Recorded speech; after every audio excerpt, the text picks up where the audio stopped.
సరైన అవగాహన అంటే సరైన గ్రహింపు లేకుండా మనుషులు దేవుని గురించి మాట్లాడుతుంటారు. సరైన అవగాహన లేకుండా దేవుని విశ్వసించుతున్నాము అని చెప్తుంటారు. తాము విశ్వసించేది ఎవరో ఆయనను నిజంగా ఎరుగకుండా విశ్వసించటము అనేది సాధ్యమైన సంగతి కాదు. ఆయన విశ్వసించాలంటే ముందు ఆయన ఎరిగి ఉండాలి. ఒక ఎరుగని వ్యక్తిని విశ్వసించటము అది జరిగే పని కాదు. వ్యక్తిని ఎరగకుండా అనేక సార్లు మనుషులు ఇప్పుడు ఏం చేస్తుంటారంటే మేము దేవుని యందు విశ్వాసం కలిగి ఉన్నాము అంటుంటారు. మీరు నమ్మింది ఎవరిని? దేవునయా? మీ దేవుడా ఎవరు? ఆయన ఎలాంటివాడు? అనేక సార్లు మనం ఆ ప్రశ్న అడిగితే రకరకాలైన సమాధానాలు మనుషులు వెతుక్కుంటుంటారు. ఆ ప్రశ్న సమాధానం వారు వెతుక్కున్న దానికి మహోన్నతుడు తను బయలుపరుచుకున్న దానికి సంబంధం ఉంటుంది. అంటే ఏమన్నమాట, మహోన్నతుడు దేవుని మనుషులు ఎరగకుండానే ఆయన ఎరిగినట్టు చేస్తుంటారు. ఆరాధన ఎరగకుండా చేస్తారు. ఎవరైనా ఎరగకుండా ఆరాధన చేసేవాళ్ళు కూడా ఉన్నారు. ప్రభువుని యేసు ఒక రోజున బావి దగ్గర మాట్లాడాడు సమరయ స్త్రీతో. మాట్లాడితే ఆమె ఆరాధన గురించి మాట్లాడటం ప్రారంభించింది. తన మనసు ముందు ఈయనేదో మామూలు ఒక యూదుడు అనుకుంది. మాట్లాడగా ఈయన మామూలు యూదుడు కాదు, ప్రవక్త అనుకుంది. ఆ తర్వాత అనుమానం వచ్చింది. ప్రవక్త అనుకుని ఆరాధన గురించి మాట్లాడటం ప్రారంభం చేసింది. ఆరాధన గురించి మాట్లాడటం ప్రారంభించితే ప్రభు అని యేసు అంటున్నాడు, మీకు తెలియని దాన్ని ఆరాధించేవారు. అంటే తెలియక ఆరాధన చేస్తారన్నమాటే కదా. తెలియక దేవుని కాకుండా దేవుడు అని పేరు పెట్టి ఆరాధన చేసే జనము భూమి మీద ఉన్నారు. 4వ అధ్యాయం 21వ వచనం నుండి. అమ్మా, యోహాను సువార్త 4వ అధ్యాయం 21వ వచనం నుండి. ఒక కాలము వచ్చుతున్నది, ఆ కాలమందు ఈ పర్వతము మీదనైనను యెరూషలేములోనైనను మీరు గుర్తుపెట్టుకోండి, నన్ను ఆరాధింపరు అంటలేదు. ఆరాధన ఎవరికి కాదన్నమాట, క్రీస్తు ప్రభువునికి కాదు అన్నమాట. ఈ క్రైస్తవులను ఎవరిని అడగండి ఎవరిని ఆరాధన చేస్తారో. ఎవరినైనా మీరు ఆరాధన చేసేదండి, మేము క్రీస్తుని కదండి ఆరాధన చేసేది అనుకుంటారు. ప్రభువుని యేసు ఆ మాటలు మాట్లాడేట్లా. ఆరాధనకు పాత్రులకు దేవుడు ఎవరో తెలియకుండా ఆరాధన చేసే జనము ఆనాడు మాత్రమే కాదు, ఈనాడు లక్షలాది మంది. అసలు వాస్తవానికి ఏం జరుగుతుందో తెలిసిన, గ్రంథం చూడకుండా గ్రంథాన్ని గుర్చినా లేకపోతే గ్రంథంలో ఉన్న వాస్తవాన్ని గుర్చినా కొన్ని అభిప్రాయాలు ముందు మనుషులు తమ మనసులో ఏర్పాటు చేసుకుంటారు. ఈ ఏర్పాటు చేసుకున్న అభిప్రాయాలతో గ్రంథం చుట్టం ప్రారంభిస్తుంది.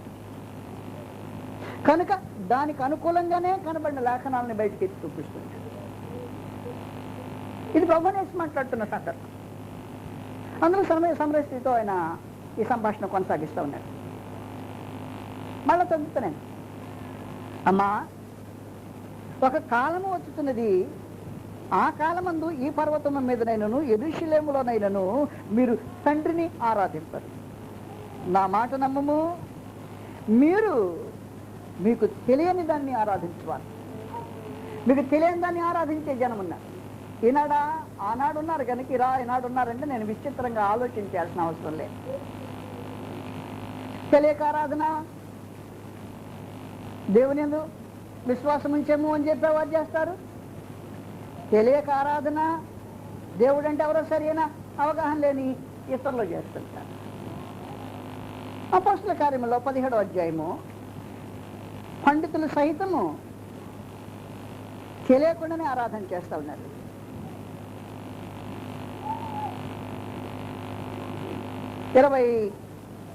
22వ వచనం నుండి, పౌలు అరేయపకు మధ్య నిలిచి చెప్పినదేమనగా, ఏథెన్స్ వాళ్ళారా, మీరు సమస్త విషయంలో అతి దేవతా భక్తి గలవారైనట్టు నాకు కనబడుతున్నది. నేను సంచరించుచు మీ దేవతా ప్రతిమలను చూచుచుండగా ఒక బలిపీఠము నాకు కనబడును, దాని మీద తెలియబడని దేవునికి అని వ్రాయబడి. కాబట్టి మీరు తెలియక దేని యందు భక్తి కలిగి ఉన్నారో దానినే మీకు ప్రచురపడుతున్నాను. తెలియక భక్తి కలిగి ఉన్నది పండితుల్లో ఉన్నారు, సమరశ్రీ లాంటి మామూలు సామాన్యమైన మనుషుల్లో ఉన్నారు. మీరు మీకు తెలియక ఆరాధన చేస్తుంటారు. దేవుడు ఆరాధనకు పాత్రులైన వారు ఎవరు? అసలు దేవుడు ఎవరు? అది తెలియక మనుషులు పడే పాటలు అంత కాదు. దానికి రకరకాలైన వాదనలు. ఆ వాదనలు మానేసి నీ మనసులో బయట నుండి పుట్టిన ఆలోచనలు మానేసి ఆయన పిలిచిన పిలుపుకు తగినట్టుగా యాకోబు వంశస్థులారా మనం యెహోవా వెలుగులో నడుచుకుందాం రండి. మహాదేవుని గ్రంథంలో ఏం తెలియజేస్తుందో అది యెహోవా వెలుగు. గ్రంథంలో తెలియజేసినట్టుగా ఆయన మాటల ప్రకారం నడుద్దాం రండి. ఆయన గ్రంథంలో ఏం తెలియజేసిందో జాగ్రత్తగా చూస్తేనే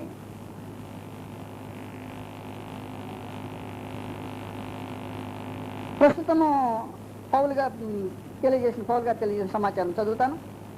ఆ తర్వాత ప్రభువైన యేసుక్రీస్తు వారు తెలియజేసిన వర్తమానానికి తిరిగి వెళ్తాం. 23వ వచనం నుండి, నేను సంచరించుచు మీ దేవతా ప్రతిమలను చూచుచుండగా ఒక బలిపీఠము నాకు కనబడింది, దాని మీద తెలియబడని దేవునికి అని వ్రాయబడింది. కాబట్టి మీరు తెలియక దేని యందు భక్తి కలిగి ఉన్నారో దానినే నేను మీకు ప్రచురపరుచుతున్నాను. జగత్తును అందలి సమస్తమును నిర్మించిన దేవుడు తానే ఆకాశమునకును భూమికిని ప్రభువు అయినందున హస్తకృతములైన ఆలయములలో నివసింపడు. ఆయన అందరికీ జీవమును ఊపిరిని సమస్తమును దయచేవాడు గనుక తనకు ఏదైనాను కొదవైనట్టు మనుషుల చేతులతో సేవింపబడువాడు కాడు. మరియు యావత్ భూమి మీద కాపురముండి ఆయన యొక్కని నుండి ప్రతి జాతి మనుషులను సృష్టించి వారు ఒకవేళ దేవుని తడవలాడి కనుగొందురేమో అని తను వెదకు నిమిత్తం నిర్ణయ కాలములను వారి నివాస స్థలం యొక్క పొలిమేరలను ఏర్పరచను. ఆయన మనలో ఎవరికి దూరముగా ఉండేవాడు కాడు. మనం ఆయన యందు బ్రతుకుచున్నాం, చలించుచున్నాం, ఉనికి కలిగి ఉన్నాం. అటువలే మనం ఆయన సంతానమని మీ కవీశ్వరుల్లో కొందరు చెబుతున్నారు.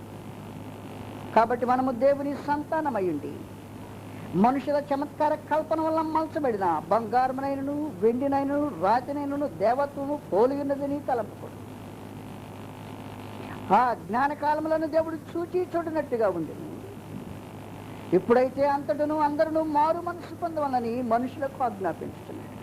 ఎందుకనగా తాను నియమించిన మనుషుని చేత నీతిని అనుసరించి భూలోకమునకు తీర్పు తీర్చబోయేది ఒక దినము నిర్ణయించి ఉన్నాడు.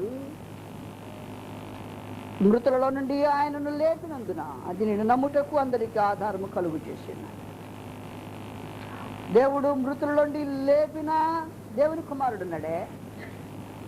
ఇంకా మృతుల్లోంచి లేకపోక ముందు భూమి మీద తన కార్యక్రమాన్ని ఇంకా కొనసాగించుతున్నప్పుడు, పని ముగించక ముందు మనం అనుకున్నట్టు యోహాను సువార్త 4వ అధ్యాయంలో సమరస్త్రీతో మాట్లాడుతూ ఆరాధనకు పాత్రుడైన దేవుడు ఎవరు, మీరెవరిని ఆరాధించాలి, ఆయన ఎలాగూ ఆరాధించాలి అనే సంగతిని వివరిస్తున్నాడు అన్నమాట. ప్రభువైన యేసు యొక్క సందేశం ఇది కనుక తిరిగి 4వ అధ్యాయంకి వచ్చాము. యోహాను సువార్త నిజంగానే ఒక మనుషుడు యథార్థవంతుడైతే ఆరాధించే విధానం వేరు అంటున్నాడు క్రీస్తు. 23వ వచనంలో అయితే యథార్థముగా ఆరాధించేవారు ఆత్మతోనూ సత్యముతోనూ నన్ను ఆరాధింపవలని అంటలేదు. గ్రంథం చూడండి, ఎవరిని ఆరాధించాలట? అయితే యథార్థముగా ఆరాధించేవారు ఆత్మతోనూ సత్యముతోనూ తండ్రిని ఆరాధించ కాలం వచ్చుతున్నది, అది ఇప్పుడును వచ్చి అన్నది. తను ఆరాధించేవారు అట్టివారే కావాలనని తండ్రి కోరుతున్నాడు. దేవుడు ఆత్మ కనుక కనుక ఆత్మ అయిన దేవుడు, అదృష్టుడైన దేవుడు, తండ్రి అయిన దేవుడు, ఆరాధన కోరే దేవుడు ఆయన. కాబట్టి మీరు ఆరాధన చేసేది ఎవరండి? క్రైస్తుని అడిగామనుకోండి, మేము యేసుక్రీస్తుని ఆరాధన చేసామంటే నిజంగా దేవుడు అర్థమయ్యాడు? అర్థం కాలేదా? ఖచ్చితంగా అర్థం కాలేదన్నమాట. ఆ క్రీస్తు మహాప్రభు వారి భూమి మీద సంగతి తెలియజేస్తుంది. కనుక నీ దేవుడు ఎవరో నీకు ఖచ్చితంగా తెలియాలా? తెలియకుండా చేసే ఆరాధన వ్యర్థమైన ఆరాధన, ప్రయోజనం లేదని వల్ల మహాదేవుడు అంగీకరించడం అన్నమాట. ఇర్మీయా గ్రంథంలో 9వ అధ్యాయం, ఇర్మీయా గ్రంథము 9వ అధ్యాయం 23వ వచనం 24వ వచనం ఈ మాటలు రాయబడి ఉన్నాయి. ఇర్మీయా 9, 23, 24. యెహోవా ఎలాగూ సెలవిస్తున్నాడు, జ్ఞాని తన జ్ఞానమును బట్టి, సూర్యుడు తన శౌర్యమును బట్టి అతిశయింపకూడదు, ఐశ్వర్యవంతుడు తన ఐశ్వర్యమును బట్టి అతిశయింపకూడదు. అతిశయించేవాడు దేనిని బట్టి అతిశయింపవలెననగా, భూమి మీద కృప చూపుచు నీతి న్యాయములు జరిగించుచున్న యెహోవాను నేనే నిగ్రహించు. ఏమని గ్రహించాలి? భూమి మీద కృప చూపించుట, నీతి న్యాయముల చేత నీతి న్యాయములు జరిగించుచున్న యెహోవాను నేనే నిగ్రహించు. నన్ను పరిశీలనగా తెలుసుకుంటున్న బట్టి అతిశయింపవలను, అట్టి వానిలో నేను ఆనందించువాడినై ఉన్నాను అని యెహోవా సెలవిస్తున్నాడు.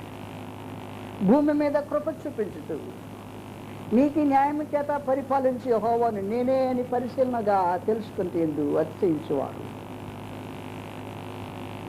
మహాదేవుడు ఏం చేస్తుంటాడంటే భూమి మీద కృప చూపిస్తాడు. భూమి మీద కృప చూపించు, భూమి మీద కృప చూపించాయన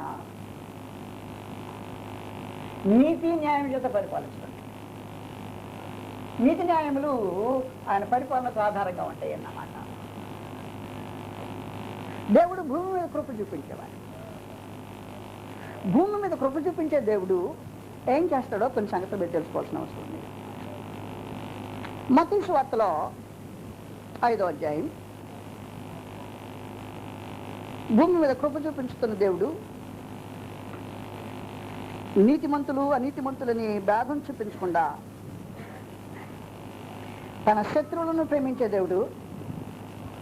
ఈ శత్రువులకు తన కుమారులైన వారికి భేదం చూపించకుండా అందరి మీద ఆయన ఎండగాపిస్తున్నాడు. 43వ వచనం కింద చదువుతుంటే, నీ పొరుగు వారిని ప్రేమించి నీ శత్రువులను ద్వేషించమని చెప్పబడిన మాట మీరు విన్నారు కదా. నేను మీతో చెప్పినదేమనగా, మీరు పరలోకమందున్న మీ తండ్రికి కుమారులు ఉండినట్లు మీ శత్రువులను ప్రేమించుడి, మిమ్మల్ని హింసించు వారి కొరకు ప్రార్థన చేయుడి. శత్రువులను ప్రేమించే దేవుడు ఎలా ప్రేమిస్తున్నాడో కింద ఎక్స్ప్లెయిన్ చేస్తున్నాడు, వివరిస్తున్నాడు. జాగ్రత్తగా చూడండి. ఏం చేస్తున్నాడంటే ఆ శత్రువులను ప్రేమించే దేవుడు ఆయన చెడ్డవారి మీదను మంచివారి మీదను తన సూర్యుని ఉదయింపజేసి నీతిమంతుల మీదను అనీతిమంతుల మీదను వర్షము కురిపించుతున్నాడు. అది సంగతి. భౌతికమైన జీవనంలో తేడా లేదు అన్నమాట. సాతాను సంబంధుల ఇంటి మీద వర్షం కురుస్తుంది, దేవుని పిల్లడు వాడి ఇంటి మీద వర్షం కురుస్తుంది. సాతాను సంబంధించి మీద ఎండ కాస్తుంది, దేవుని ఇందులో విశ్వాసం ఉంచే వాడి మీద ఇంటి మీద ఎండ కాస్తాం. దేవుని భౌతికమైన దీవెనలు వ్యత్యాసం లేకుండా సమానంగా ఇస్తున్నాడు అన్నమాట. దేవుడు శత్రువులను ప్రేమించడం చూపించే కార్యక్రమం అది. దేవుడు తన కుమారులకు గురించి తెలియజేసి మీరు శత్రువులను ప్రేమించండి అంటే ఏం చేయమన్నాడు అనమాట. మీరు శత్రువులను ప్రేమించండి అని నాకు లాగానే తేడా చూపించండి. భౌతికమైన వాటిలో సామాన్యంగా ఉండండి. మిమ్మల్ని హింసించే వారి కొరకు ప్రార్థన చేయండి. హెబ్రీయులకు రాసిన పత్రిక రోమీయులకు రాసిన పత్రిక 12వ అధ్యాయం ముందు చూసాం. మేము చూసిన స్థలంలో ఏమన్నాడంటే, నీ శత్రువు ఆకలి గురింటే ఆహారం పెట్టు, దప్పికి గురింటే దాహం తీసు. ఆయన చేసే పని కూడా అదే. ఆయన సాతాను సంబంధులకు దప్పికి గురింటే దాహానికి, ఆహారం గురించి ఆకలి గురింటే ఆహారం ఇచ్చేటట్టుగా నీతిమంతుల మీద అనీతిమంతుల మీద సమానంగా వర్షము ఎండ కాపిస్తూ ఉన్నాడు, కురిపిస్తూ ఉన్నాడు. కనుక మహోన్నతుడు దేవుడు ఏం చేస్తున్నాడంటే భూమి మీద కృప చూపెడుతున్నాడు అన్నమాట. భూమి మీద కృప చూపించడంలో భౌతికమైన దీవెనలో వ్యత్యాసం లేకుండా ఆయన ఎండ ఆయన వర్షము కురిపిస్తూ ఉన్నాడు, కాయిస్తూ ఉన్నాడు. శత్రువులని నీ ఇంటి మీద ఎండ కాయకూడదు నా సూర్యుడు అంటలా. నీ ఇంటి మీద నా వర్షం కురవకూడదు ఆయన నా వర్షం ఇది ఆయన అంటలా. వర్షం అయిందే ఎండ అయిందే స్థాపిస్తూ ఉన్నది. అంతేకాకుండానే ఆత్మ సంబంధమైన విధానంలో మహాదేవుడు భూమి మీద కృప చూపెడుతున్నాడు. ఎలా చేపడుతున్నాడో నీకు కేటగా తెలియాల్సిన అవసరం ఉంది. అసలు ఆ దేవుని గురించి తెలియకపోతే ఆయన విశ్వాసం ఎలా గుర్తుతాము? రోమీయులకు రాసిన పత్రికలో భూమి మీద కృప చూపించే దేవుడు ఏం చేస్తున్నాడు అన్న సంగతి వ్రాయబడింది. రోమీయులకు 1వ అధ్యాయం. విచిత్రమైన దేవుడు, ఈయన మహామహుడు, ఈ సర్వ సృష్టికి సొంతగాడు. క్రీస్తు ప్రభు తనకు సృష్టిని చేసిన వాడైనా సొంతగాడు మాత్రం తండ్రి అయిన దేవుడు. ఆయన పక్షంగా అనేక సార్లు దూతలు మాట్లాడారు, ప్రవక్తలు మాట్లాడాడు, ఆఖరి కుమారుడు మాట్లాడాడు, పరిశుద్ధాత్మ మాట్లాడాడు. కానీ ఆయన స్వరం మాత్రం ఎవరికి వినిపించాల. వారి ద్వారా ఆయన వర్తమానం అనుగ్రహించిన దేవుడు కనుక ఈయన అందరికి అతీతుడై ఆశ్చర్యమైన వెలుగులో నివాసం చేస్తూ ఉన్నాడు. ఆయన భూమి మీద కృప ఎలా చూపెడతాడో 1వ అధ్యాయం 18వ వచనం జాగ్రత్త చూడండి. దుర్నీతి చేత సత్యమును అడ్డగించు మనుషుల యొక్క సమస్త దుర్నీతి మీదను, ఆ తర్వాత భక్తిహీనత మీదను, భక్తిహీనత దుర్నీతి, దేవుని కోపము పరలోకము నుండి బయలుపరచబడి. జాగ్రత్త గుర్తుపెట్టుకో, దుర్నీతి కలిగిన వాడెవడు? దుర్నీతి పరుడు. కరెక్ట్. రైట్. భక్తి లేని వాడెవడు? భక్తిహీనుడు ఎవరు? భక్తిహీనత ఎవరి దగ్గర ఉంది? భక్తిహీనుడి దగ్గర ఉంది. భక్తిహీనుడి దగ్గర భక్తిహీనత ఉంది. నేను చెప్పేది అర్థమవుతుందా? భక్తిహీనుడి దగ్గర భక్తిహీనత ఉంది, దుర్నీతి పరుని దగ్గర దుర్నీతి ఉంది. అలాగే ఇప్పుడు దుర్నీతి పరుడు అనుకోండి, నేను దేవుడు దుర్నీతి పరుడినైనా నన్ను ద్వేషిస్తున్నాడా? లేదు. నన్ను ప్రేమించి భూమి మీద కృప చూపెడుతున్నాడు. మరి దేన్ని ద్వేషిస్తున్నాడు? ఆయన దుర్నీతిని ద్వేషిస్తున్నాడు. నన్ను ద్వేషించట్లా. కాబట్టి నాకేమో కృప చూపెడుతున్నాడు, నాలో ఉండే దుర్నీతిని ద్వేషిస్తున్నాడు. నేను చెప్పేది మీకు అర్థం కాకపోతే నేను హాస్పిటల్కి పోయాను. హాస్పిటల్కి పోతేను నా కడుపులో అబ్బాయి గడ్డ ఉందని చెప్పారు. ఊరకనే ఉదాహరణ లేదు, మహాదేవుడు నన్ను కనికరించి క్షేమంగానే ఉంచాడు అనుకోండి. మీకు ఉదాహరణ అర్థం, మిమ్మల్ని ఎందుకు అనాలని నా మీద పెట్టుకున్నాను. అంతకంటే వెళ్ళాను. అక్కడికి వెళ్ళిన తర్వాత పరీక్ష అయిపోయింది, గడ్డ ఉందన్నట్టు. అప్పుడు డాక్టర్ ఏం చేస్తారు తెలిసిన, నా మీద కృప చూపించితే ఎవరిని ద్వేషించాలి? ఇప్పుడు ఆ గడ్డను ద్వేషించాలా? అది నాలోనే ఉందే. నేను చెప్పేది మీకు అర్థమైంది. అలాగన్నమాట దుర్నీతి పరులు లోపల ఉంది. భక్తిహీనత భక్తిహీనుడు లోపల ఉంది. భక్తిహీనుడు ద్వేషించట్లయినా ఆడి కృప చూపెడుతున్నాడు. భక్తిహీనుడు కృప చూపెడుతూ దుర్నీతి పరునికి కృప చూపించుతూ ఆ భక్తిహీనుడిలో ఉండే భక్తిహీనత పోవాలని, ఆ దుర్నీతి పరులలో నుండే దుర్నీతి పోవాలని. ఆయన కోపము దుర్నీతి మీద భక్తిహీనత మీదే కానీ ఆ దుర్నీతి పరుని మీద భక్తిహీనుని మీద కాదు. ఒక దుర్నీతి పరుని మీద భక్తిహీనుని మీద అయితే ఈ భూమి మీద దుర్నీతి పరులు భక్తిహీనులు బ్రతకడానికి అవకాశం ఉండదు అన్నమాట. కానీ మహాదేవుడు భూమి మీద ఏం చేస్తుంటాడంటే భూమి మీద కృప చూపించేవాడు దేవుడు. దేవుని మనుషుడు బహుగా అపార్థం చేసుకున్నాడు. భూమి మీద కృప చూపించే దేవుడని, దేవుడు నిరంతరము కృప చూపెట్టాడని అపార్థం చేసుకున్నాడు. దేవుడు నిరంతరము కృప చూపించేవాడు కాదు, ఆయన భూమి మీద మాత్రమే కృప చూపించాడు. భూమి దాడితో కృప చూపించాడు. కానీ మనిషి ఏమనుకున్నాడు తెలిసిన, దేవుడు కృపామయుడు కదండి, ఆయన ప్రేమ స్వరూపి. ఈ ప్రేమ స్వరూపి అయిన దేవుడు ఎవరిని నరకానికి పడడానికి ఇష్టపడ్డాడు. ఒకవేళ ఎవడ నరకంలో పడ్డాడు, ప్రేమ స్వరూపి అయిన దేవుడు కనుక నరకంలో పడితే చూడలేక ఈయన కృప మహదైశ్వర్యమును బట్టి తాను సృజించిన వ్యక్తి నరకంలో వేదన పడుతుంటే చూడలేని పరిస్థితిలో నరకం తీసేస్తాడు, లేకపోతే నరకం చేయలేకుండా తీసేస్తాడు. దేవుని అపార్థం చేసుకున్న దౌర్భాగ్యుడు మాటలయ్యి, అది వాస్తవం కాదు. దేవుడు భూమి మీద కృప చూపెట్టాడు, నరకంలో కృప చూపెట్టాడు. నరకం ఉంది. దేవుని యొక్క కృప భూమికి పరిమితి అయింది, నరకానికి పరిమితి కాదు. ప్రభువుని యేసు ఈ సంగతి ఆటగా తెలియచేశారు. పరలోకం నుంచి దిగి వచ్చి అదృశ్యుడకు దేవుని చేత పంపబడి మహోన్నతుడకు దేవుని మనసులో ఏం ఆలోచనలు ఉన్నాయో ఆలోచనలు బయటికి బయలుపరచడానికి వచ్చిన దేవుని కుమారుడి సంగతి తెలియచేశాను. మత్తయి సువార్త 10వ అధ్యాయంలో భూమి మీద కాదు సందర్భం కనుక గ్రంథాన్ని తన రూపంగా దేవుడు అనుగ్రహించిన రూపంగా అర్థం చేసుకుంటున్నా తప్ప లేకపోతే మనుషుడు దేవుని సరిగ్గా అర్థం చేసుకునే అవకాశం ఉండదు అన్నమాట. అబ్బా నరకం లేదంటే ఎంతమంది సంతోషం అవుతుందో, అనేక మంది ఆనందిస్తుంటారు. ఆ వర్తమానం అనేకులు పెప్పరలు చేస్తుంటుంది, మోసగించి యథార్థమయ్యుండి కాదు. ప్రభువనేసి సంగతి ఆటగా తెలియజేస్తాను. 10వ అధ్యాయము 26వ వచనం, 25 కూడా చదువుతాను. శిష్యుడు తన బోధకుని వలెను, దాసుడు తన యజమానుని వలెను ఉండిన చాలును. ఇంటి యజమానునికి బెయల్జెబూలని వారు పేరు పెట్టి ఉండిన ఎడల ఆయన ఇంటి వారికి మరి నిశ్చయముగా ఆ పేరు పెట్టుదురు కదా. ఇంటి యజమానుడు ఎవరు? క్రీస్తు ప్రభు. ఆయన ఏమన్నారంట? బెయల్జెబూల్ అన్నారంట. సరే వీడు బెయల్జెబూల్ వల్ల దయ్యం వెళ్ళగొడుతున్నారన్నారంట. కాబట్టి నన్నే వారు నిందించినట్టయితే ఆ ఇంట్లో ఉండే మిమ్మల్ని ఖచ్చితంగా నిందిస్తారు, కంగారు పడాల్సిన అవసరంలే. కారణం ఏమంటే శిష్యుడు బోధకుని కంటే అధికుడు కాలేడు. నన్నే వారు తిడితే మిమ్మల్ని తిట్టకుండా ఉండేది ఏముండదు. రైట్. అందువల్ల ఆయన ఏం చెప్తున్నాడంటే, కాబట్టి మీరు వారికి భయపడకుడి, మరుగైనది ఏది బయలుపరచబడకపోదు, రహస్యమైనది ఏది తెలియబడకపోదు.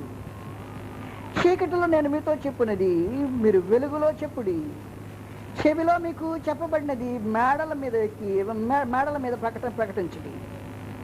28వ వచనం అసలు కాడికి వచ్చాను, జాగ్రత్త గుర్తుపెట్టుకోండి. మరియు ఆత్మను చంపనేరక దేహమే చంపు వారికి భయపడకుడి కానీ ఆత్మను దేహమును కూడా నరకములో నశింపజేయగలవానికి మిక్కిలి భయపడుడి. ఏం చేస్తాడు మహాదేవుడు? ఆత్మను దేహమును కూడా నరకములో నశింపజేస్తాడు. భూమి మీద ఏం చేస్తుంటాడు? కృప చూపాడు. నరకంలో కృప చూపెట్టాడా? నరకంలో కృప చూపించేవాడు కాదు. కనుక దేవుని మనుషులు ప్రార్థన చేసుకుని ఆయన ప్రేమామయుడు కదా, నరకం ఉంటుందా ఎవరికైనా? నరకంలో ఆయన మనుషులు పడుతుంటే చూసి ఓడ్చుకోగలడా? ఆయన ఇచ్చిన ఆత్మ కదా, ఆయన ఇచ్చిన ఆత్మ తగులు పడుతుంటే, వేదన పడుతుంటే, అగ్నిలో కాలుతుంటే చూసి సహించగలడా? ఖచ్చితంగా తీసేస్తాడు అని భ్రమపడేవాడు మోసపోయినవాడు. మహాదేవుడి తేటగా తెలియజేశాడు. ఆయన భూమి మీద కృప చూపిస్తాడు, నరకములో నశింపజేస్తాడు. కనుక శాశ్వతమైన కృప చూపించేవాడు కాదు, నిరంతరము కృప కలిగి ఉండేవాడు కాదు. ఆయన కృప భూమి మేరకు మాత్రమే పరిమితి అయింది. ఈ భూమి మేరకు కృప పరిమితి అయింది. ఆయన ఏం చేస్తున్నాడో తెలిసిన, నువ్వు దుర్నీతి పరుడు అయితే దుర్నీతి పరుడు అని నిన్ను ద్వేషించడు. ఏమేది కోపం? నా కడుపులో గడ్డ ఉందని పోతే డాక్టర్ నన్ను ద్వేషించితే ఏం చేస్తాడు తెలిసిన? రైట్, గెడౌట్, హాస్పిటల్లో నీకు పని. అరే హాస్పిటల్లో నాకు పర్మిషన్ అయిపోతే ఇంకా హాస్పిటల్ దేనికా నాకు అర్థం కాదు. అంటే డాక్టర్కి హాస్పిటల్ దేనికండి? జబ్బులోడికి కాకపోతేని. వైద్యుడు ఆరోగ్యవంతులకి ఎందుకండి? రోగులు కాకపోతే. కాబట్టి రోగాన్ని నేను అక్కడికి పోయా. హాస్పిటల్ ఏముంది? రోగానికి. కాబట్టి రోగాన్ని బాగు చేసేటంటే ఏం చేసాడు అనమాట, నన్ను కనికరించాడు, నా ఎడల కృప చూపించాడు, నేను బ్రతక కోరాడు, నాలో ఉండే ఆ జబ్బు నన్ను చంపుతుందని గ్రహించాడు. నన్ను చంపే జబ్బును చంపటానికి, నన్ను బ్రతికింపడానికి ఆలోచన చేస్తూ ఉన్నాడు. కృప చూపించే కార్యక్రమం అది. అందువల్ల మహాదేవుడు చేసే సంగతి ఏమంటే భూమి మీద కృప చూపించు. కనుక పరలోకం నుంచి దేవుని కోపము బయలుపరచబడుతుంది. బయలుపరచబడే కోపం ఎవరి మీదంటే దుర్నీతి పరుని మీద కాదు, భక్తిహీనుడి మీద కాదు. కనుక భక్తిహీనుడి ఇంటి మీద, దుర్నీతి పరుడు ఇంటి మీద ఎండ కాపిస్తున్నాడు, వర్షం కురిపిస్తున్నాడు. కానీ ఆయన కోపం దేని మీద అంటే వాడు దుర్నీతి మీద. కాబట్టి డాక్టర్లకు ఉండే నైపుణ్యం అంతా నన్ను రక్షించాలని నా జబ్బు మీద తన ప్రయోగం చేస్తుంటాడు, తన నైపుణ్యం అక్కడ చూపెట్టుంటాడు, తన కోపం దాని మీద ప్రదర్శిస్తుంటాడు. ఇది పోవాలా? పోవాలంటే ఏం చేస్తాడంటే అది కరిగిపోయేటట్టు, లేకపోతే అది ఏమైపోయేటట్టు ఏం చేస్తాడు, దానికి తగిలేటట్టు పవర్ఫుల్గా ముందేసి నెట్టేయడానికి ఆలోచన చేస్తాడు. కాబట్టి నన్ను బ్రతికించాలని నాలో ఉన్నదాన్ని మహాదేవుడు చేసే కార్యక్రమం అదే. దేవుని నువ్వు అర్థం చేసుకోకపోతే, నువ్వు ఎవరు ఆరాధన చేస్తున్నావో ఆ దేవునికి తెలియకపోతే, ఎవరైనా విశ్వసిస్తున్నావో ఆ దేవుడు ఎవరో నువ్వు సరిగ్గా గ్రహించకపోతే, ఆ దేవునితో ఈనాడు సహవాసం చేయలేవు. ఈనాడు ఆ దేవునితో సహవాసం చేయలేకపోతే నిత్యత్వం ఆయన దగ్గర ఉండేదానికి అవకాశం ఉంటుంది. ఈ భూమి మీద మహాదేవుడు అనుగ్రహించిన ఈ కాలం, ఆయన కృప చూపించే ఈ కాలం, ఆయనతో సహవాసం చేయడానికి నిన్ను సిద్ధపరిచే ఉద్దేశంతోనే. అందువల్ల ఏం చేయాలంటే మనుషులు భూమి మీద కృప చూపించుతూ నీతి న్యాయం చేత పరిపాలించుతున్న ఆయన అని తేటగా గ్రహించుకునేటట్టు ప్రతివాడు జాగ్రత్త పడాల్సిన అవసరం ఉంది. ఆయన భూమి మీద కృప చూపించటే, కృప చూపించితే కాకేస్తాడు కృపను పంపించి. ఎంతముందో మీకు ఈ కృపా సందేశం తెలియజేశాను. ఆయన కృప వచ్చి కాకేసింది. ఆయన కృప క్రీస్తు ప్రభు యొక్క శిలువలో ప్రత్యక్షమై మనుషులతో మాట్లాడింది. తీతు పత్రికలో తిరిగి సంగతి మీకు జ్ఞాపకం చేయబోతా. తీతు పత్రిక మనిషి యొక్క సమస్య ఏదో ఆ సమస్య పోవాలి అనేదే దేవుని కృపా సందేశం. తీతు పత్రికలో 2వ అధ్యాయం 11వ వచనము, ఏలయనగా సమస్త మనుషులకు రక్షణకరమగు దేవుని కృప ప్రత్యక్షమై. మన సమస్య ఏమిటి కింద చెప్పాడు. మన సమస్య భక్తిహీనత. కనుక ఆయన కోపం ఎక్కడుంది? ఆ భక్తిహీనత మీద ఉంది. భక్తిహీనుల్లో ఉండే భక్తిహీనత మీద దేవుని కోపం, భక్తిహీనుల మీద కోపం కాదు. మనము భక్తిహీనతను, ఇహలోక సంబంధమైన దురాశను అంటే దుర్నీతిని అన్నమాట విసర్జించి శుభప్రదమైన నిరీక్షణ నిమిత్తము అనగా మహాదేవుడు మన ప్రభువైన యేసుక్రీస్తు మహిమ ప్రత్యక్షత కొరకు ఎదురు చూస్తూ ఈ లోకములో స్వస్థ బుద్ధితో, నీతితో, భక్తితో బ్రతకాలంటుంది. కనుక మహాదేవుడు కృప చూపించేవాడు ఏం చేస్తున్నాడంటే, ఓ నాయనా, నీలో ఉండే భక్తిహీనత నిన్ను చంపుతుంది, నాశనం చేస్తుంది. నువ్వు భక్తిహీనతను మానుకోవాలి. నీలో ఉండే దుర్నీతి నిన్ను నాశనం చేస్తుంటుంది. నీ దుర్నీతి నాకు ఇష్టంలా, నీవంటేనే నాకు ఇష్టం. నీ జబ్బంటే నాకు ఇష్టంలా, నీవంటేనే నాకు ఇష్టం అన్నట్టు. కనుక ఒక యథార్థవంతుడైన, బుద్ధి కలిగిన, సామర్థ్యం సమర్థుడైన డాక్టర్ లాగా మహాదేవుడు అంటున్నాడు, నీ జబ్బు పోవాలి, నీవు ఆరోగ్యంగా ఉండాలి. కనుక జబ్బు పోయి ఆరోగ్యంగా ఉండేదానికి గాను దేవుడు భూమి మీద కృప చూపించుతూ నీతి న్యాయం చేత పరిపాలిస్తూ ఉన్నాడన్నమాట. ఆ దేవుని తెలుసుకోవటము నీ బాధ్యత అయింది. ఈ దేవుని తెలుసుకోకపోతే నిజంగానే ఆయనతో సహవాసం చేసే అవకాశం ఉండదు. యెషయా గ్రంథము 66వ అధ్యాయంలో, యెషయా గ్రంథం 66వ అధ్యాయంలో ఒక మాట చదివితే మనం దాదాపుగా ముగింపుకు వచ్చినట్టే. యెషయా గ్రంథం 66వ అధ్యాయం.